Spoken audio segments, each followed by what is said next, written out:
merupakan atau lebih dekat disebut jenis malaikat. Nah, inilah hebatnya manusia. Manusia ini mempunyai susunan konstruksi yang terdiri dari macam-macam unsur. Unsur malaikat ada, yaitu roh tadi. Jadi roh itu sebenarnya alamnya bukan di sini. Dia di sini ini orang asing di bumi. Dia itu di alam sana. Alamnya roh itu adalah alam malaikat. Alam gaib. Itulah rumah aslinya. Karena itu dikatakan kalau orang mati itu pulang kembali. Inna lillahi wa inna ilaihi raji'un. Berpulang. Yang pulang itu ininya. Apa? Rohnya ini pulang ke alamnya. Dan roh yang baik yang berhasil diuji selama di sini, dia itu diambil, ditaruh di sini, diberi kendaraan namanya badan. Ayo gunakan ini. Sampai di mana kemampuanmu? Sudah selesai, ayo kembalikan. Kalau dia bertugas baik, dia gembira, merasa bebas dia. Dia bebas kembali ke rumah aslinya dan dia tidak terikat lagi oleh segala macam hukum yang disebut hukum alam, hukum bumi, hukum hidup di bumi ini dengan segala macam tetek bengeknya itu. Nah, dia kalau sudah lepas, dia sudah bebas, tidak berlaku hukum bumi ini padanya. Dia akan mengalami hukumnya sendiri, hukum roh. Tiap-tiap alam itu punya hukum sendiri. Ketika kita di dalam perut, kehidupan kita di dalam perut tunduk pada hukum yang berlaku di perut. Ketika kita di sini, kita hidup dalam hukum di sini yang disebut hukum alam. Hukum alam itu alam bumi. Kalau kita sudah pindah lagi ke alam yang ketiga, yaitu alam kubur, kita di sana mempunyai hukum sendiri. Ada hukum sendiri, hukum Tuhan di sana ada. Berlakulah hukum baru di sana.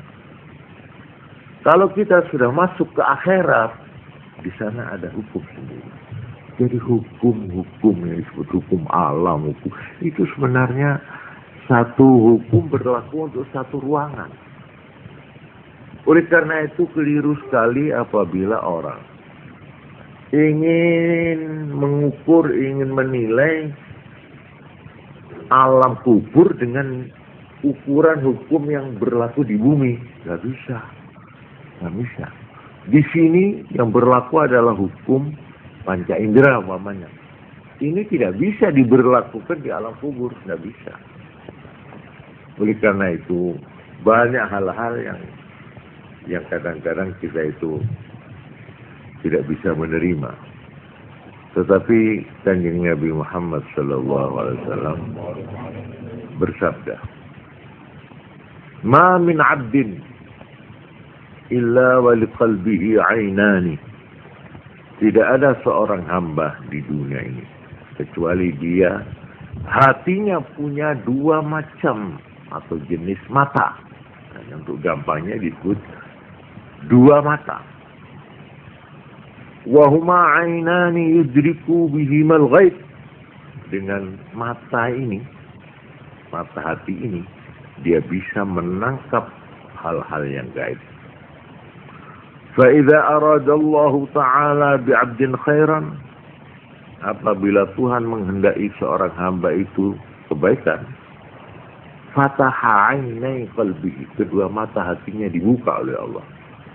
Liyara ma huwa ghaibun 'an basari, supaya dia bisa melihat, menyatakan apa yang tidak nampak oleh mata kepalanya. Nah, jadi mata ini ada dua. Mata yang ditaruh di sini, ini terbatas sekali ini. Terbatas. Tapi ada lagi mata yang ditaruh di hati. Ini yang disinggung Nabi tadi. Dengan mata yang di hati inilah dia bisa melihat hal-hal yang gaib. Antara lain, yang gaib itu yang orang tidak bisa membantah, yaitu mimpi.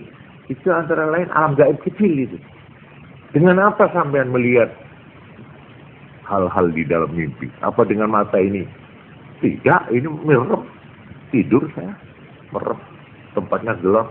Tapi saya ketika mimpi itu bisa melihat motor, melihat si A, melihat si B, melihat Surabaya, melihat. Itu melihat dengan apa itu? Alat apa yang digunakan melihat itu? Ini belum pernah kita pikir jauh-jauh. Cuma kita ngalami, ya mimpi, tato, betul. Kadang yang aneh itu, calon istrinya sudah kelihatan. Iya, pernah dia lihat orang yang akhirnya bareng ketemu. Tapi juru mimpi. Lah kok ini ajaib itu.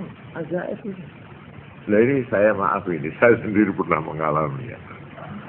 Saya ini terus terang sebelum saya melihat rumah Tulungagung yang tempati mertua saya ini.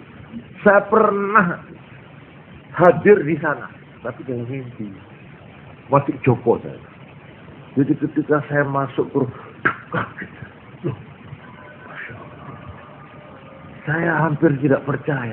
Dia ini yang saya lihat dalam mimpi entah berapa tahun yang lalu. Nggak tahu. Itu betul. Langgarnya, halamannya, rumahnya, persis. Ini hal-hal mungkin sampean pernah mengalami hal-hal begitu.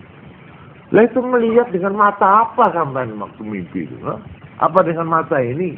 Bukan. Itulah yang sabda Nabi tadi. Tiap-tiap hati, tiap-tiap hamba itu punya. Mata ya, untuk gampangnya disebut mata. Jangan tanya sama saya mata itu apa, bagaimana bentuknya, jangan. Itu sudah di luar. Ini Nabi mengatakan di sini ada mata. Di mana hati itu, kalau orang itu dikehendaki baik oleh Tuhan, kedua mata hatinya dibuka oleh Tuhan. Sehingga dia melihat hal-hal yang baik. Seperti ini. Pak Yasirun ini pernah mimpi melihat bagaimana di dalam kuburan itu. Malah dia merasa dikubur. Dia dikubur.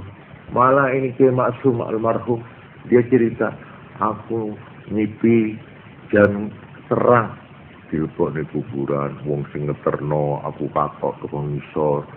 Seolah-olah dia sudah mengalami mati. Terus aku ditukani malaikat, kita koni, Maksum, persis. Nah, ini tempat orang lain. Jadi rohnya itu sudah dibuka oleh Allah. Sebab roh itu made of sonder, dengan atau tanpa alat badan dia bisa berfungsi. Dia bisa melihat, dia bisa mendengar tanpa telinga ini. Dia bisa berhubungan dalam jarak yang jauh, bisa. Itu roh. Nah ini tetap berfungsi. Sekalipun kita sudah disebut mati, ini tetap berfungsi. Jadi roh-roh itu bisa berhubungan dengan orang yang ada di rumah ini, bisa. Kalau mau dikehendaki, bisa. Loh, mesti kubur, iya. Seperti saya pernah baca sebuah hadis. Kanjeng Nabi Muhammad sallallahu alaihi wasallam itu sesudah perang Badar, sesudah 3 hari, beliau ini pergi ke tempat di mana musuh-musuh Islam itu dikebumikan, ditanam di situ. Terus Kanjeng Nabi itu diikuti oleh Sayyidina Umar.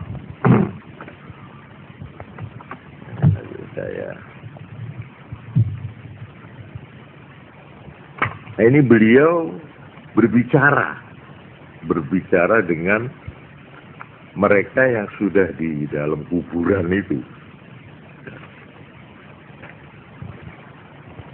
Nah, ini. An Anas ibni Malik radhiyallahu anhu anna Rasulullah sallallahu alaihi wasallam taraka qatla Badrin salasa. Dari sahabat Anas bin Malik bahwa Nabi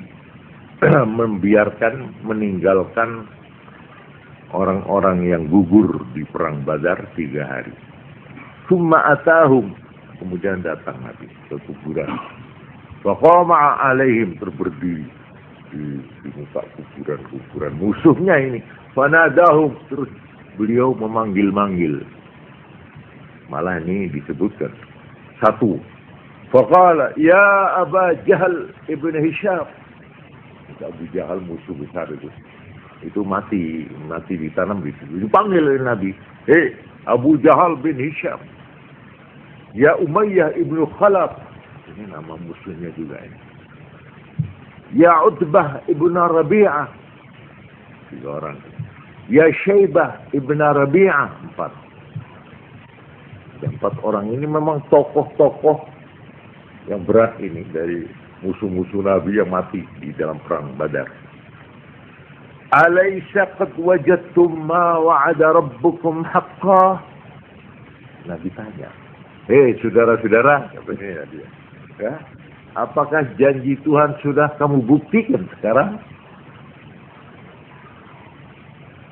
Fa inni qad wajadtu ma wa'ada rabbi haqqan. Saya sendiri di sini sudah menemukan apa yang dijanjikan Tuhan. Itu kemenangan dan sebagainya. Ini fasami'a Umar qaulan Nabi. Sayyidina Umar yang ada di situ itu dengar Nabi bicara begini ini, faqala, terus berkata, si Umar, ya Rasulullah, maaf Rasulullah. Kaifa yasma'u wa anna yujibu wa qad jayyafu. Nabi, bagaimana mereka bisa mendengar? Kok Nabi kok bicara sama mereka itu? Bagaimana mereka bisa mendengar? Wa anna yujibu, bagaimana mereka bisa menjawab pertanyaan sampean itu? Kan tanya Nabi tadi. Wa qad jayyafu, padahal sudah membangkai mereka, sudah jadi bangkai. 3 hari, ya. Apa jawab Nabi? Nah, ini. Soalnya. Wallazi nafsi biyadi, demi Allah yang aku, tanganku, diriku, jiwaku ada di genggamannya, di tangannya, kekuasaannya. Ma antum bi asma'a lima aqulu minhum. Ma antum, tidaklah kamu lebih mendengar lima aqul terhadap apa yang saya ucapkan minhum, daripada mereka. Kamu tadi dengar enggak? Saya tanya, dengar enggak? Pendengaranmu itu masih lebih tajam mereka. Ini Nabi. Kamu mendengar, mungkin kamu jarak sedikit agak ke sana sudah ada dengar suara saya. Tapi mereka yang sudah 3 hari terbaring di sini, mereka lebih mendengar ucapanku daripada kamu. Walakinnahum la yaqdiruna ayyujibu. Cuma mereka tidak bisa jawab pertanyaan saya. Dengar mereka, tapi nggak bisa jawab. Itu bawahnya sampean di muka kuburan musuhnya. Yuk, permanen aku yuk, tak tantang gelut dah. Dengar dia, tapi dia tidak bisa jawab. Tapi dia jawab, iya, saking aku dek gini. Ini tidak dengar. Dan ini yang harus dicatat. Ini berlaku pada orang kafir. Ini orang kafir ini. Ya Aba Jahal. Ini. Ya Aba Jahal. Ya Umayyah. Ya Utbah. Ya Syaibah. Ini nama orang kafir. Ini Nabi bicara. Mulanya orang itu dikatakan oleh Nabi. Idza hadartumul maridah awil mayyita faqulu khairan. Kalau kamu hadir mendatangi orang yang sakit, awil mayit, atau orang mati. Jadi kalau kita ke kuburan atau ada orang mati, jangan berkata yang jelek-jelek. Faqulu khairan, maka berkatalah yang baik. Ada orang mati keluarga kita. Jangan di sini ini ada omong-omongan sing gak karu-karuan.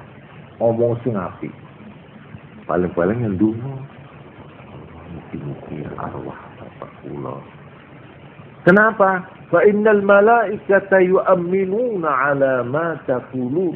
Karena malaikat yang hadir mengamini apa yang kamu ucapkan. Ini rawahu Muslim. Jadi kalau ada orang mati atau orang sakit parah, ya, nemen sakit, jangan omong rusuh, apalagi terus main gaduh.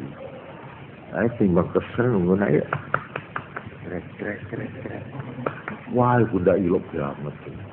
Mbok gitu, nah, dolan, main gitu. Tapi pun gede orang sakit parah yang menghadapi mati, kasihan. Tapi kalau sampean baca Yasin, baca selawat, atau apalah doa, ya Tuhan, ampunilah, ringankanlah bebannya, Pak. Itu malaikat yang hadir mengamini, amin. Ini kalau kita percaya kepada ucapan Nabi. Nabi yang mengucapkan ini, an Ummi Salamah, dari ibu Ummu Salamah itu istri Nabi. Ummu Salamah itu istri Nabi, dan ini hadis sudah dikoreksi, rawahu Muslim, dianggap sahih, benar. Nah inilah bahwa roh yang sudah di alam kubur itu bisa masih punya kontak dengan kita. Oleh karena itu Kanjeng Nabi memerintahkan kalau kita itu hadir ke kuburan, dikenal atau tidak dikenal, ucapkanlah salam. Itu hadis sahih. Nabi mengajari, Assalamualaikum diyara qaumin mu'minin, inna bikum insyaallahu lalahikun, nas'alullah li walakumul afiyah. Ini ajaran Nabi. Sahabat-sahabat yang akan pergi kuburan diburu kon nang kuburan ulo salam ini, ya. Assalamualaikum diyara qaumin mukminin, penduduk rumah atau tempat-tempat tinggalnya orang mukmin, ya kuburan ini. Inna kami ini insyaallah apabila sudah dikehendaki oleh Allah bikum padamu lalahikun bakal menyusul, pasti menyusul. Terus doanya nas'alullaha lana walakumul afiyah. Kami mohon mudah-mudahan selamat bagi kami dan bagi tuan-tuan. Ini ajaran Nabi. Dan kalau kita diperintah oleh Nabi untuk mengucapkan salam, itu artinya dia dengar enggak ini? Kalau tidak dengar, buat apa kita diperintah? Nah, ini seperti jangankan orang Islam, orang kafir dengar. Nabi bicara dengan orang kafir ini. Hadis dari Anas bin Malik, rawahul Bukhari wa Muslim, wal lafzu li Muslim.